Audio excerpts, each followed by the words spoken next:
Good evening. It's October the 1st, 2018. This is Grant Cameron, and you're listening to the Cameron Files. As I say on every show, fasten your seatbelts. We're about to go very, very fast to the Spruce Hill Lodge where this wonderful event took place. And I'm here in the studio, and we're going to do a thing here. And I also have with me Michael Hill, who is the paranormal lawyer. And these are some of the people that were at the event. And we're just going to do like a rabbit hole. We're just going to talk about whatever comes up. A little bit of an update I want to do. An honored friend of mine by the name of Pam Dupuis has just passed away. In 2012, as I've told the story 1,000 times, I had a bizarre download experience that said it's all consciousness. It's all non-local consciousness. I gave my first consciousness lecture in Phoenix, Arizona in 2013. And the organizers of the MUFON group there, Stacy, came to me and said, "Are you still going to talk to Pam?" And I thought to myself, well, I must have agreed to talk to Pam. Okay, fine. And on the Monday morning, I was staying in Phoenix, and Pam came to the door with her boyfriend, and she said, "What did Stacy tell you about me?" And I said, "I don't know, I'm just supposed to talk to you." And she said, "That's good." Came walking in the house. And Pam was an experiencer, a lifetime experiencer, had many, many bizarre stories of encounter from childhood. And she went on, and she's a remote viewer and worked for the government and this and that. And I listened to all this stuff, and I thought, oh, this is very, very interesting. And then suddenly she said to me, she said, "Oh, and I fly the craft." And at that point, this is 2013, I was like 37 years into my career. I'd never heard anything so stupid in my life. I said, "You flew the craft?" "Yep." "You flew this flying saucer?" I said. She said, "Yeah, I've flown 3 different models." And it was that point I said, "So how do you fly a flying saucer?" And she said, "You do it with your mind." And she led me down a path, and I now have 50 people that I have either documented cases or people that I've actually talked to, and a lot of them I put on my White House UFO YouTube channel. And everybody describes what Pam first described to me in 2013. You become one with the craft. You put your hand on a panel, and her story was borne out by a number of other witnesses. So I'm honored to have known Pam, and I'm just going to play a little clip now, a little 2-minute clip that Pam talks here about her encounter starting in the 1950s on how she was taught to fly the craft. And then we'll get to my friends here. And my apologies to Gary Hesseltine, we were supposed to do tonight, but because I had to go back to the Spruce Hill Lodge, we had to cancel. We'll have Gary on down the road, and we're going to talk about his new movie and his work as a policeman doing UFO investigation. So my apologies here. Here now is Pam Dupuis talking about flying a flying saucer. Got older and then was introduced to the ships in my teens. First, the very crude ones. The headpieces were large, cumbersome metal things that fit over. And a couple of years later, they were small, almost not noticeable on your head.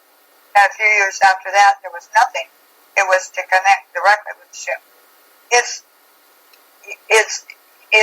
a very difficult thing to describe because there's no words that we have for that experience. It's just, so the nearest thing I could say is we are functioning as one. It senses and knows, and I sense and know what it's experiencing. Okay. Now we're just going to have a little round table here. I'll introduce my friends. Dave Scott from SpacedoutRadio. Welcome to my show. I was on your show a few times. Welcome to my show. I have to admit, this is a little bit of an honor for me because you are a hero of mine, and I've made that very public to you and to my audience as well. So to be able to now be on your show where you're asking me questions, this is a little bit different. So I got to get used to this, but thank you so much. And my other guest here is Michael Hill. He's the paranormal lawyer, and he had many very interesting stories. We were actually driving together. He was the one that was driving me to the airport. And now we're back. It's almost like it was kind of a joke because some of the other speakers had tried to leave this afternoon and they had problems with their car and they just left a few minutes ago. So it's almost like a haunted sort of a conference where they don't want to let people go. You got to keep going back again. So here's my friend, Michael Hill. Welcome to my show. Hey, Grant, thank you very much for allowing me to tag along with you here to Dave Scott's studio. And this is amazing because I'm looking out the window right now and it is totally snowing still. I'm hoping we're going to get out tomorrow. I should make a correction. It's Michael Hall. I'm very familiar with Michael Hill, who is the guy that does the Anunnaki, who's has these bizarre interview him a number of times. So Michael Hall. Now I'll get Dave to describe the conference that he ran and some of the speakers that were there, and then we'll go from there. Wonderful. Thank you. It was a great weekend up here in the Caribou region until the snow started falling. And, it's funny because up here in Canada, this part, on October 1st, you have to have your snow tires on your vehicles. So we really didn't have time to get our snow tires on. But nonetheless, the snow is falling, and that's what happens at this time of year. And everybody's wondering, what the hell do we do now? Because there's forests out there that have wood that you have to collect for your winter hot stove. So it's something that, yes, we do have electricity and gas heat up here, but nothing beats a good wood stove.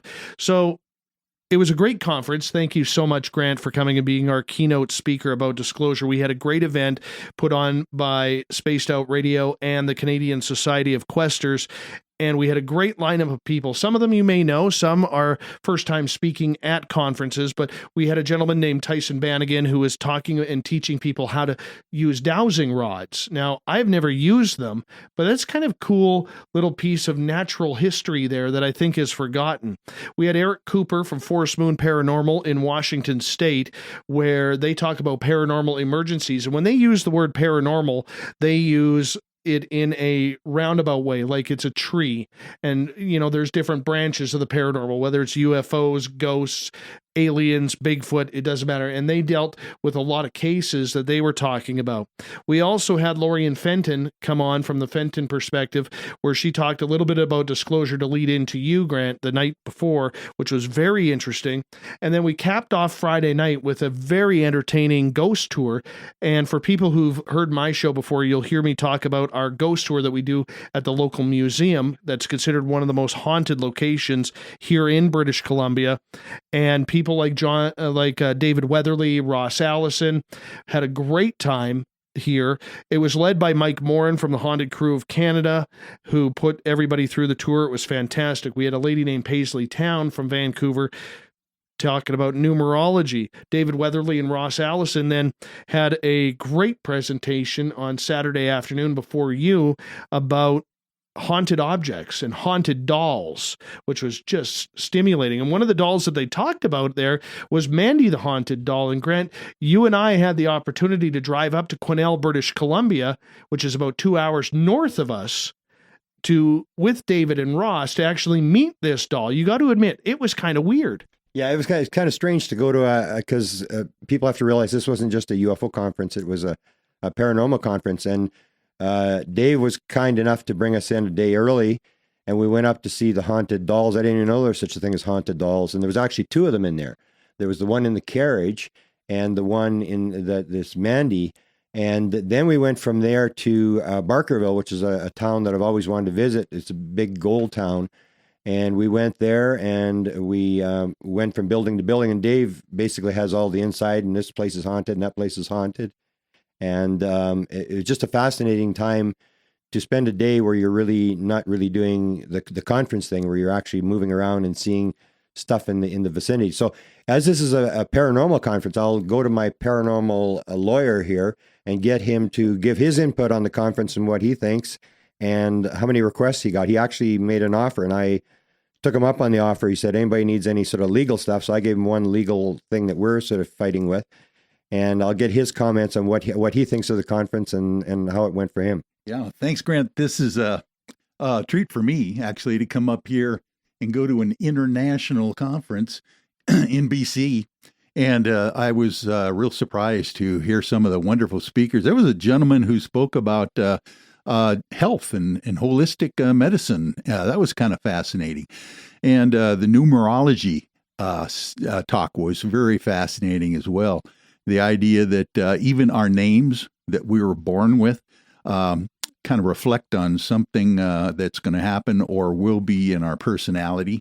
That was fantastic. And then, of course, the one of the highlights for me, other than Grant Cameron's speech and talk, was that we had a really cool Skywatch on Saturday night. The UFO I-Team members that were here, Trish and Carol and myself and Grant and Dave Scott.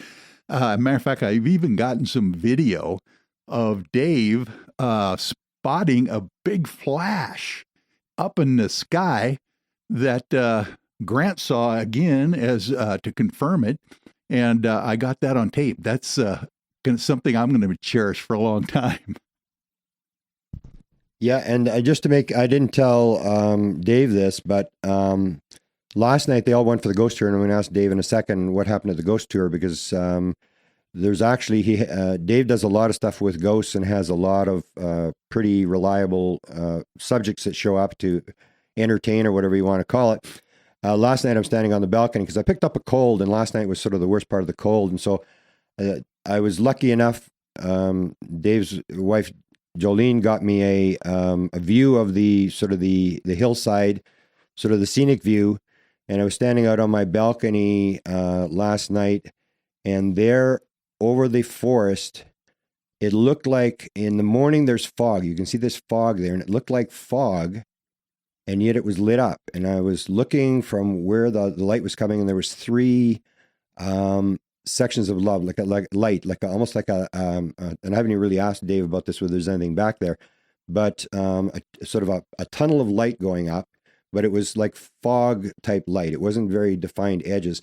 Then there was a smaller section, and then there was a third section, and this whole thing was lit up. And I looked at it from 1 hour to the next hour, and I was looking at the light coming from the cottages and stuff to see whether it. And no, there wasn't. And it was basically like pure forest back there, and this bizarre sort of almost like what people describe like the Zendra thing, where it's sort of like air that is a fog that is sort of lit up. It was sort of a whitish color with these yellow sort of lights, and it almost looked like either someone had a campfire going back there, and the light was coming up into the because it was raining last night, so there's a lot of humidity in the air, and yet an hour later it was still there, and then the light really was nothing coming from the cabins going down in that direction. The whole entire sky, everything was totally black except for this one, and it was a fairly big section, maybe 20 degrees of the horizon in the forest. So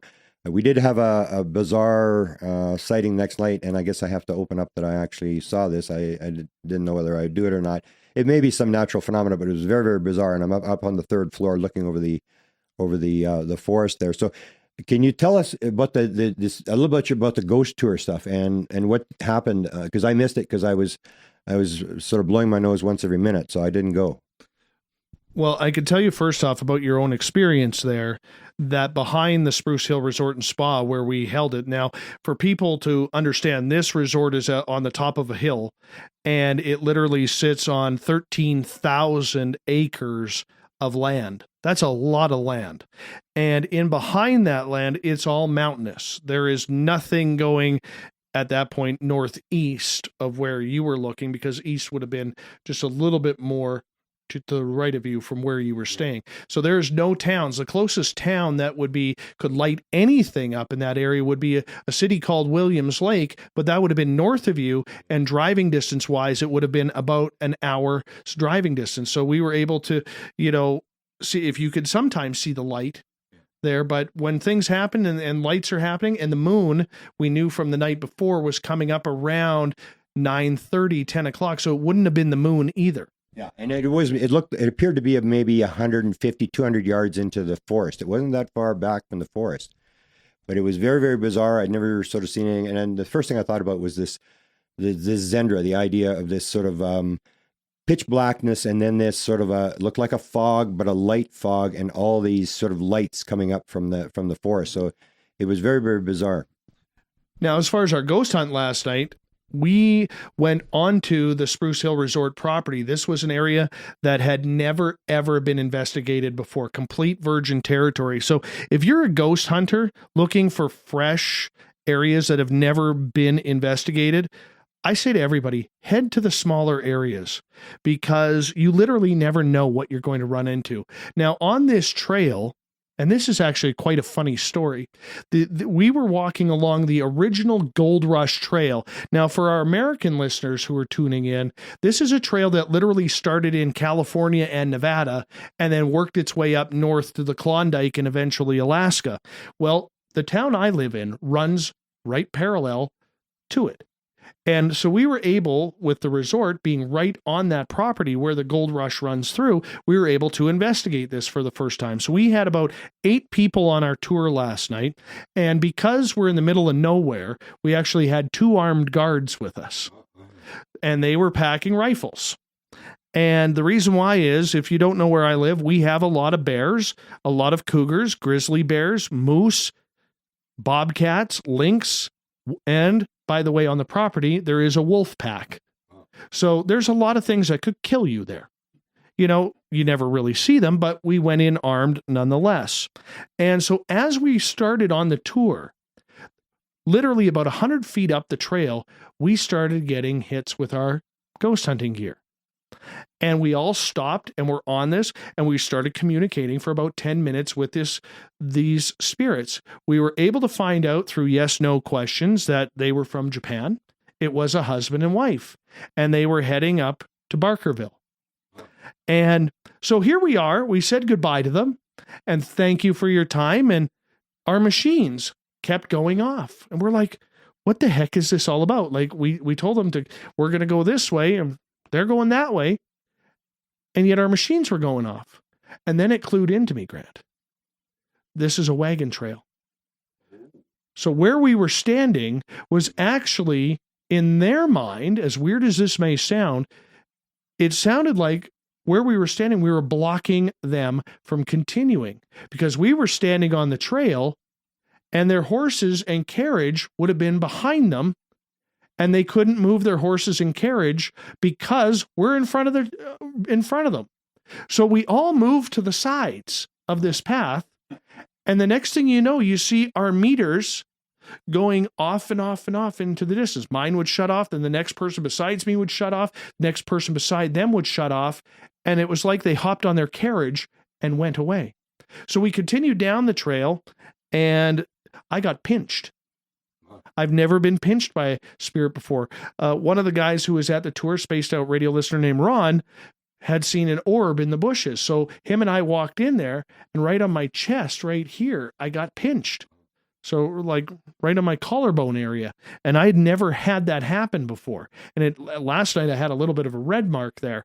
And that just kind of continued. We saw a few more orbs, and then we went north. So we started south, came back up the south trail, and then went north, where we encountered the spirit of a little girl who ran away. And with her sister, and her sister was way deep in the bushes. So as we're trying to communicate with her, she's like, no, I'm not bringing my sister out. And we were able to, you know, as silly as this sounds for people who don't believe, we had enough people there, spiritual people there, where we could send them to the light to go with their parents. And it was very rough on me and Ron, because we were the ones kind of bringing the light down to the little girl, so that way they could step in, and then another empath actually watched them leave, which is nice for them, because I don't care if they're ghosts or they're real children. You don't want children running around a bare forest. Yeah. And you do tours around here. So this is what was kind of new to me, was it wasn't just a UFO thing. There was, most of the people there were paranormal people. They were into dowsing. They were into ghosts. They were into this kind of stuff. So tell a little bit about the area here, and maybe talk a little bit about Sasquatches as well, because you have that in this area. Absolutely. The Caribou region of British Columbia, which is almost at the central point, right in the middle of the province, it is an area that has had a numerous amount of sightings of everything. The Gold Rush Trail makes this area very, very haunted. Then we have a lot of UFO sightings, because, as we've known through history, that we've been able to deduce, is UFOs always seem to be attracted to volcanic areas, which this is. We're right on Volcano Alley. If you start at Mount Shasta and work in California, work your way up. There's a town about 20 minutes from where we are called Lone Butte, where they actually have this almost like a devil's tower hanging out there, and that used to be the volcano. It's been dormant for over 1 million years. And so this entire area is very, very volcanic. Also, we have a lot of gold. And how many times have we heard about UFO reports being in high concentration of gold areas? So we got everything. We got gold, we have water, and we have volcanic activity. Well, not activity, but volcanic area. And from what I've learned in my few years of research, nothing compared to you, my friend, is those three areas really seem to attract UFOs. So we have a high concentration of UFOs, and for people who know the Miriam Delicato experience, she was actually abducted in this town. And that goes back 30 years to 1988. We also have Sasquatch sightings here. A lot of the First Nations in this area, along with a lot of people who are hunting and logging in this area, have had experiences. Myself, I have a Sasquatch gifting site in the forest close to where we found 2 different size prints, one print being about 18 inches by 9 inches, and the other print being about 14.5 inches by 5.5 inches. And so what do you do at a gifting site? Explain what a gifting site is. Okay, so a gifting site for a lot of people is what they will do is they will leave toys or leave shiny objects like a mirror or bouncy balls to try anything to get prints or any type of reaction. Now, in the US, I know a lot of people who have these gifting sites actually will put food out for Sasquatch, but when you have such a wilderness area like we do with so many different animals out there, like for instance, the animals that are out near my gifting site that we have found prints for, we've found wolves, we've found coyotes, foxes, rabbits, porcupines, bears, cougars, deer, moose, and there is a ton of animals there that are looking and foraging for food. So for us to put food out there, like a lot of people in the U.S. where maybe they don't have bears or they don't have bigger animals that can open up plastic lock and lock containers, we don't do that here. We can't. So what we've done is we've set up Hot Wheels cars, very bright colored Hot Wheels cars, sparkly colored slinkies that you could get at the dollar store, put Christmas ornaments up. We've got a jingle bell there, and on the ground in between where we put the site, we've actually got rocks in there, colored rocks in the ground, where last year we actually had some movement in those little colored rocks. That was a little bit interesting. And on our gifting site, the reason why we chose where we did is at about 12 feet high on this tree, there is 2 large pieces of bark that have been ripped off this tree. We have looked for claw prints to see, okay, is it a big bear that has done this, or is it a porcupine that has done this? No, it's not, because it wouldn't be a porcupine because all the branches are intact. And when a porcupine climbs trees, it breaks the smaller branches because it's a heavy little fat animal. And bears are the same way. Where these scratches are, there's no movement in the branches whatsoever. So my hunting guide friend, who is now my Bigfoot hunter after he saw the prints, he's been in the forest for 30 years, and the spot that we chose it, he could not explain why those scratches are up there. He can take us to areas right now where we'll be driving down and he'll stop the vehicle. There's moose scratching on the trees. Or stop the vehicle, those are porcupine marks, or this is where a cougar marked its territory, or this is where a bear is marking its territory with its claws. He knows it all. And when you spend 30 years dealing with big wild animals, you learn very, very quickly. And these big chunks, which are about, 6, 7 inches, 8 inches by about 4 or 5 inches wide at 12 feet high, something had to get them. So are we saying it's Bigfoot? No, we can't prove that. But what we are saying is it's something anomalous that would have to be able to reach up there to pull that bark down. So that's why we set it up, to see if we could get any communication. Unfortunately, in 2018 here, because we had the forest fires last year very, very close in that area, it seems to have scared off a lot of the wildlife.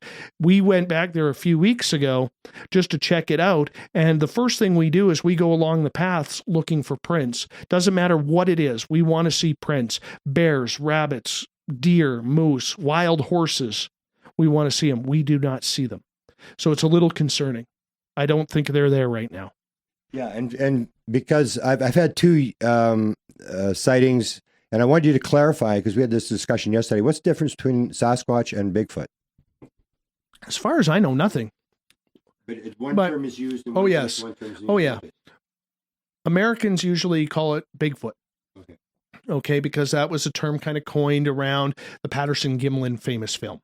Whereas up here, Sasquatch came from the Chehalis Indian Band near Mission, British Columbia, Harrison Hot Springs, where a lot of people have been to that tourist attraction, and a lot of sightings they've had there. But the First Nations band around there basically called it Sasquatch, which means wild man. So that's how it got its name.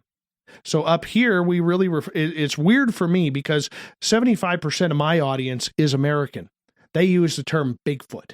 So that's why a lot of times I'll say Bigfoot instead of Sasquatch, because I'm talking to more American people than I am Canadian people.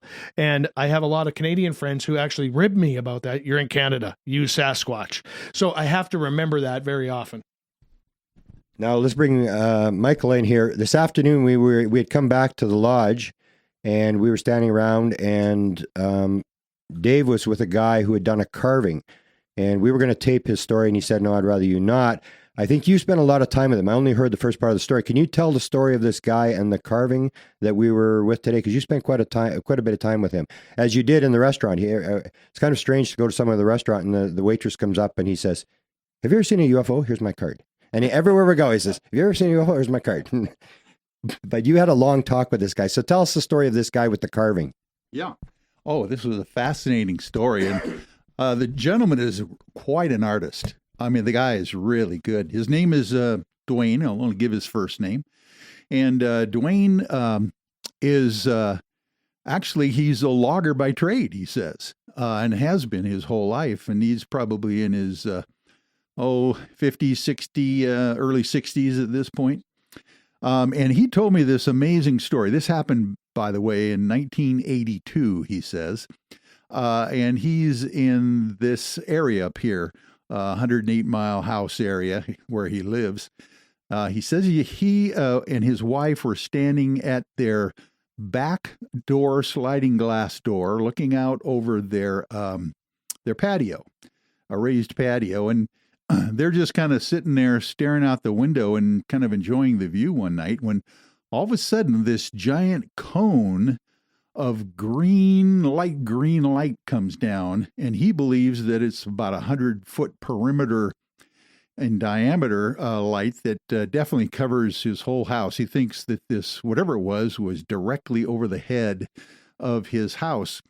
His nearest neighbors are quite far away, so there wasn't any other houses illuminated, but he says that it was just eerie, this light that he's never seen before coming straight down from the sky, no sound at all.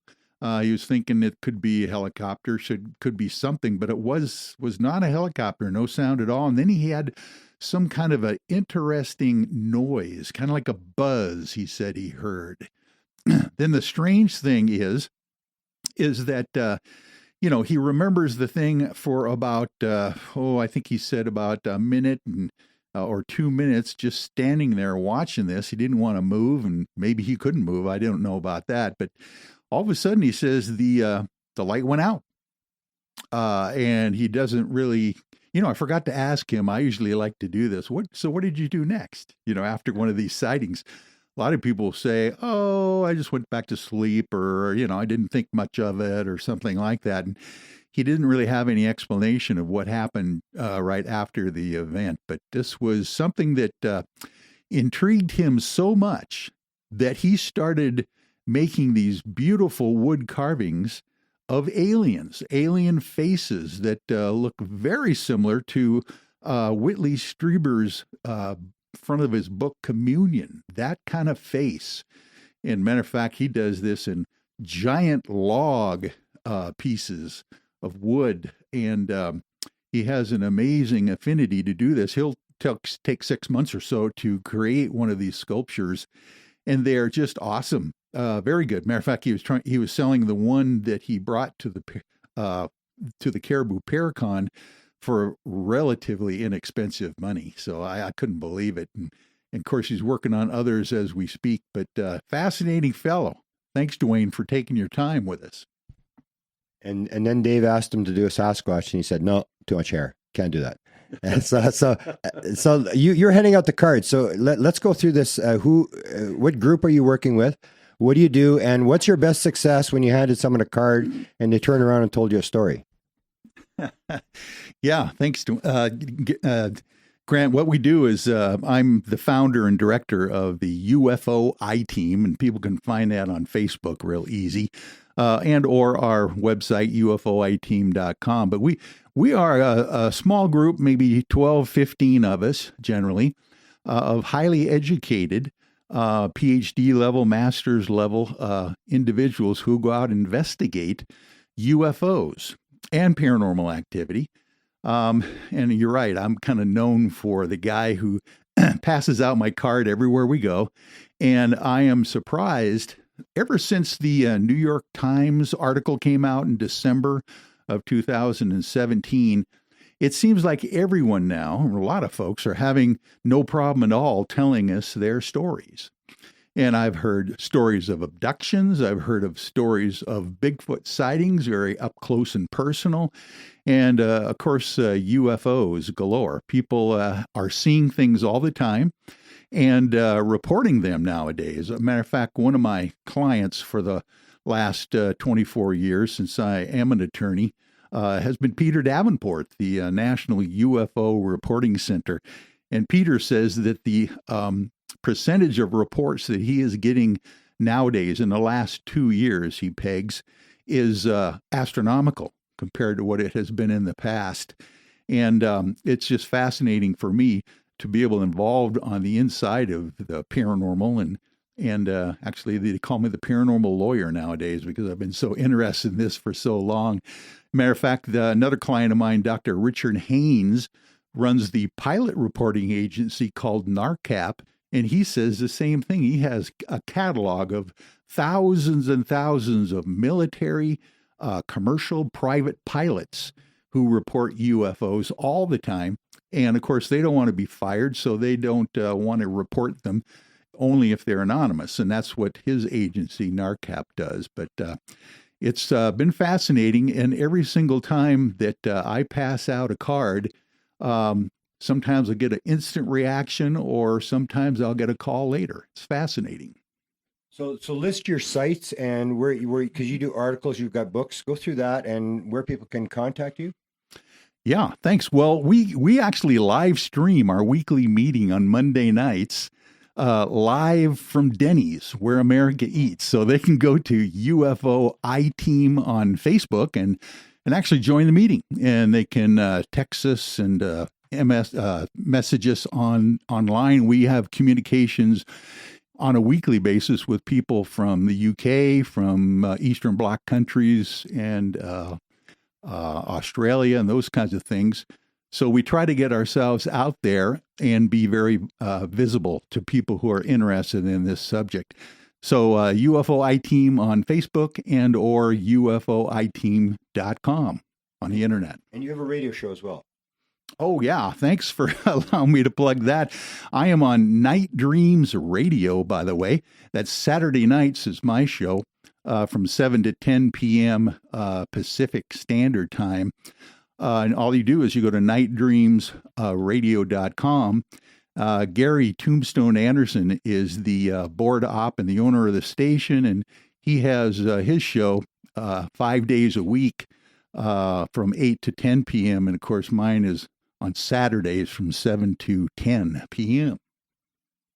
Now we have some conspiracy people listening. You told me a story today a little bit about Bob Bigelow, and it's not that big a conspiracy story, but can you go through that story about your role in getting Peter's name put back in the government files there? Yeah, well, this was, gosh, about 20 years ago. And of course, Peter and I have been together as a client and a mentor. He's a mentor of mine as well in ufology. But at one point, he called me up in a panic about 20 years ago, and he says, "Hey, you got to help me out here." All of a sudden, my hotline, which has been in every FAA tower in the United States and all of the FAA manuals as someone to call if people see a UFO, because let's face it, if someone sees something very dramatic, they will call their local airport and talk to somebody in the tower or try to report it. And they referred them to the National UFO Reporting Center for 20 years before that. And then all of a sudden, Robert Bigelow comes in and decides to purchase the FAA manual and try to update it, he says, for them.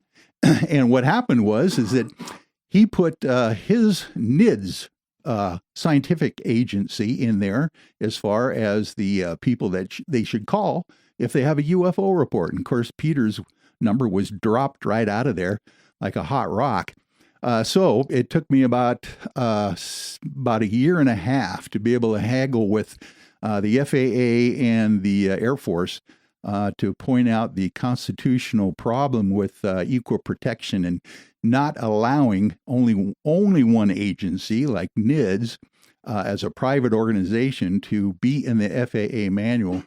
So we ended up getting Peter back into the FAA manuals all over the country and indeed all over the world. The UFO hotline that he has is 206-722-3000. And of course, if you have anything, even a historical sighting, he would like to hear from you.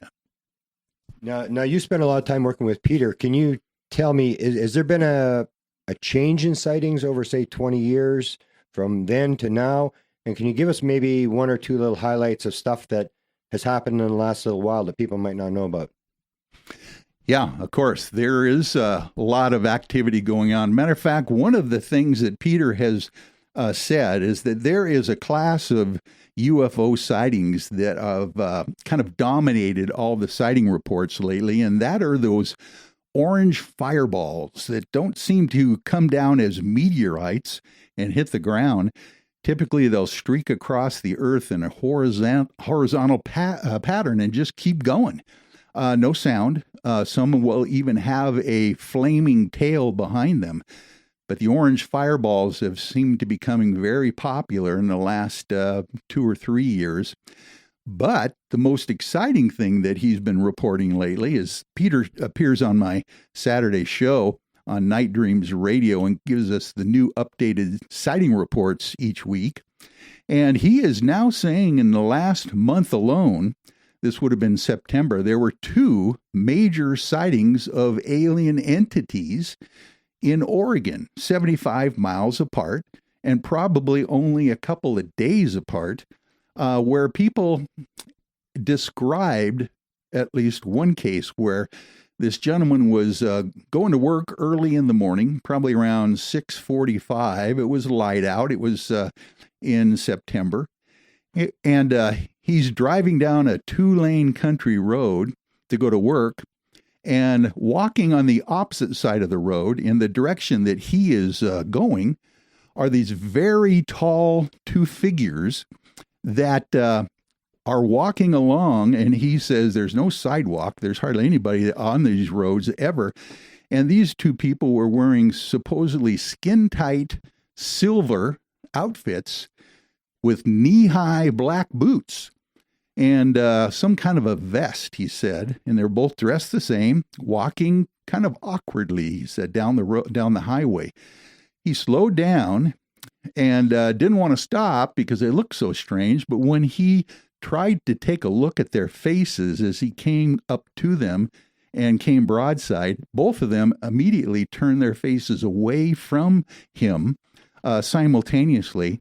And he kept on going. But he says that was the strangest thing he ever saw. And this was in Newberg, Oregon, in the middle of September. So it seems to me that Peter says that this is a new thing happening where actual alien entities are being reported to the National UFO Reporting Center. the question I'd like to ask you, and maybe ask Dave as well. You were a lawyer, and Dave was a radio talk guy, a radio journalist. And I don't know if you probably discussed it, I've forgotten. How did you get down this rabbit hole? So I'll ask Michael first and then to Dave. Yeah, it's a popular question about how people actually get started in the paranormal. You know, it seems to me that I've always been interested in this subject. Well, before I became an attorney, I've been an attorney now for 30 years. But before that, even as a kid, I don't point to a specific event that happened in my life. I was always interested in reading the stories from Fate magazine, some of the books by some of the original old-time authors, about the incident at Exeter and, the Fortean activity from Charles Fort's books. And so when I became an attorney, I decided, I was going to do some pro bono work for some of the UFO agencies that I knew about. MUFON, for instance, I joined that. I was a member of APRO back in the mid-70s, the Aerial Phenomena Research Organization. Jim and Cora Lawrenson were running that back in the old days. And so I kind of got hooked and decided, hey, there's a way that maybe I can help some of these organizations with their legal work, registering for the 501c3 status and all that kind of stuff. And of course, all sorts of strange things pop up, including me helping Peter Davenport purchase an abandoned Nike missile site in eastern Washington at one point. So you get kind of involved in all sorts of strange activity, even though you're a lawyer. Beautiful. And Dave, you go, and then I'm going to give you a question, so stay there. Well, for me, I had lived a happily boring life until December 13th, 2011, when I saw hockey. Remember, lots of people listen to hockey on this station. Yes. Watching hockey. Well, the hockey game was on the television, but I actually saw the angel of death in my mother's eyes. Oh, yeah, I remember that. And that was quite a profound moment because I ended up channeling the angel of death. I knew nothing about channeling after that moment or before that moment. And my idea of channeling was sitting in front of my television and flipping up or down on the remote control there. So it was a very big kick in the butt to learn about this experience. And then from there, all of a sudden there started being, I don't want to say psychic visions, but almost like premonitions. And then from there, I saw Bigfoot and UFOs started coming all over the place. Anytime I wanted, I'd have black triangles or translucent orbs over my house in the daytime. It was very, very weird. And then the aliens came. Yeah. Tell about your main alien that looked in this very window. No, this was actually at my old house, at my other studio in my old house on April 20th, 2015. And yes, I know that is 420 day. All right. 3 days previous to that, for some reason, the past 3 days leading up to that, I'd forgotten to turn my outside lights on. And I lived in a subdivision. And there wasn't a lot of crime, so I never really worried about it. But we had one of those houses that everybody could show up at any time. The door was always open and the coffee was always on. And so I'm now 6 months into SpacedoutRadio, and I'm talking about Buddha, of all topics, with a gentleman named Harvey Kraft. And about 17 minutes into the show, I see something move outside the window. And my studio was right beside my front door. So being in radio, I'm thinking, oh crap, my dogs are going to start barking because I got one of those little yappers that if there's a crosswind, that's 30 minutes of barking. And my dogs didn't start barking. So I turned my chair to look to see who's outside. And when my eyes finally focused, on the other side of my window, about 7 feet away, was an alien gray. With large eyes, very bony cheek structure, and, the eye structure where the eyebrows would be. Very tiny mouth.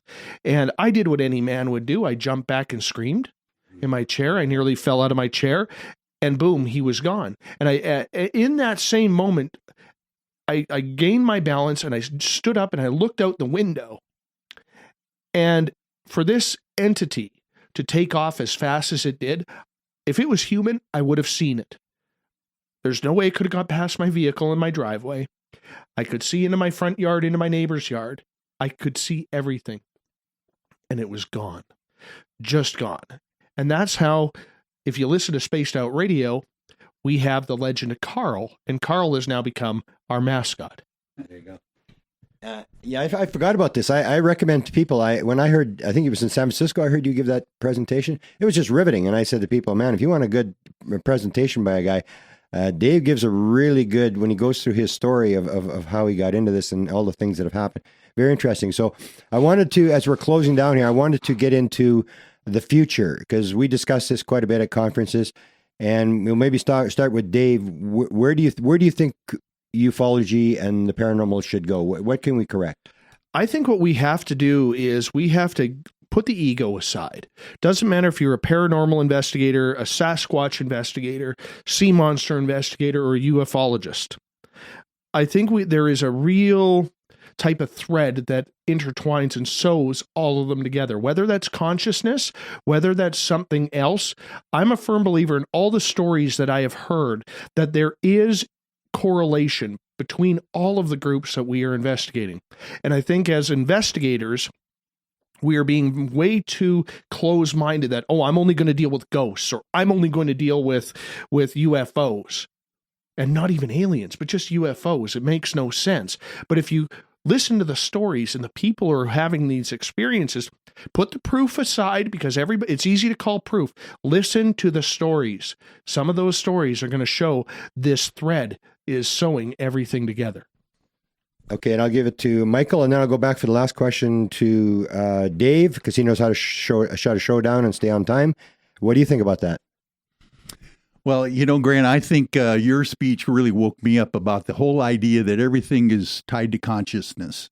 I think we're going to find that all the nuts and bolts and the paranormal and everything that we are trying to find evidence of is tied to the whole idea of non-locality and consciousness being hooked together to everything. If indeed this woman that you have mentioned here can fly a craft with her mind, and people are actually, in that process of trying to actually do things with their minds, including probably, seeing the future and or talking to one another from a distance. I think that's what we need to push towards, is finding out how the mind actually works. And I know that there's a process or a study that about, people studying people's minds that have been experiencers as well. So I think that's the wave of the future.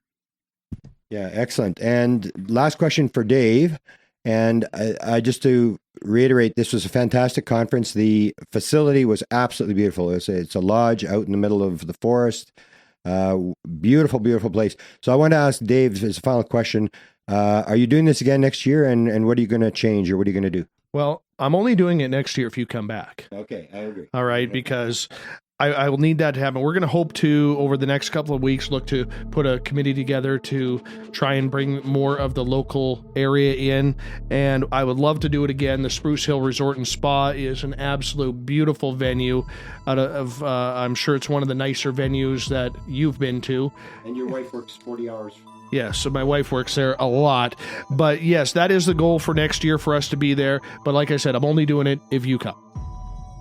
Beautiful. Thank you, gentlemen, for joining me on my show. And we'll leave it at that. Next week, I have my panel on disclosure. We're going to have the TSSA. We're going to talk about some new documents that have leaked. I got 4 guests for next week, a roundtable. Should be exciting. And I'll turn it back to Race. Thanks.